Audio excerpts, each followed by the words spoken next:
បរិច្ឆេទទី2អភិធម្មមដ្ឋសង្ឃៈភាសាដីកាមុននឹងចាប់ផ្ដើមរៀនពីអភិធម្មយើងមកយល់ពីពាក្យខ្លះៗដើម្បីជាមូលដ្ឋានក្នុងការយល់នៅខ្លឹមសារមេរៀនដូចតទៅសាសនាជាន័យដូចទៅនឹងការព្រៀនប្រដៅការបង្រៀនព្រះពុទ្ធសាសនាជាន័យថាព្រះពុទ្ធថ្លែងការបង្រៀនព្រៀនប្រដៅការបង្រៀនរបស់ព្រះពុទ្ធមានដូចជាបង្រៀនពីព្រះវិន័យព្រះសូត្រនិងអភិធម្មដូច្នេះហើយការសិក្សានេះយើងលើកយកមករៀនស្វែងយល់អំពីអភិធម្មដែលជាធម៌ដ៏ខ្ពង់ខ្ពស់ឬធម៌ដ៏ប្រសើរក្រៃអភិធម្មប្រែថាធម៌ដ៏ប្រសើរអភិប្រែថាប្រសើរក្រៃអស្ចារ្យធម្មៈប្រែថាធម៌ធម្មជាតិសភាវៈគុណជាតិ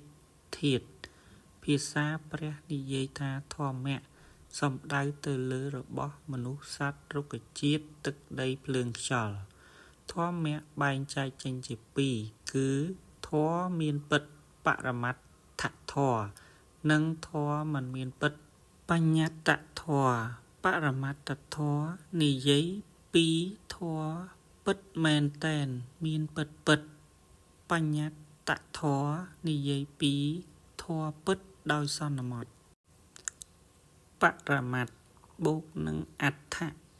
ស្មើទៅនឹងបរមត្ថៈបរមត្ថប្រែថាប្រសើរខ្ពង់ខ្ពស់អដ្ឋៈប្រែថាសេចក្តីអត្តន័យបរមត្ថធម៌ប្រែថាជាសភាវៈដែលមានអត្តន័យដ៏ប្រសើរបរមត្ថធម៌មានលក្ខណៈសម្គាល់ដល់4គឺចិត្តចេតសិករូបនិព្វាន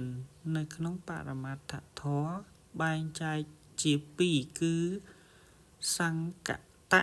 ប្រែថាទោសនៅក្នុងសង្កតៈមាននៅចិត្តចេតសិករូបនិងអសង្កតៈប្រែថាសុខ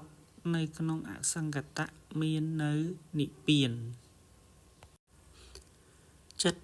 ប្រែថាការដឹងនៅអារម្មណ៍នៃចិត្តដឹងហៅថាចិត្តចេតសិកស្មើទៅនឹងចេតសៈបូកនឹងអ៊ីកៈវាតែងតែកើតជាមួយចិត្តអាស្រ័យជាមួយចិត្តរួមជាមួយចិត្តនៅជាមួយចិត្តយើងសម្គាល់ចេតសិកបានតាមលក្ខណៈរបស់អារម្មណ៍នៃការកើតរលត់និងមានទីតាំងតែមួយជាមួយនឹងចិត្តរូបប្រែថារបស់ធាតុសភាវៈដែលអាចប្រែចាំតែប្រែដែលមានការប្រែប្រួលបែកធ្លាយផ្លាស់ប្ដូរបាននិព្វានគឺសុខស្ងប់រួចផុតចាកទុក្ខវិសង្ខារអសង្កតៈនិរោធរំលត់បង់នៅកិលេស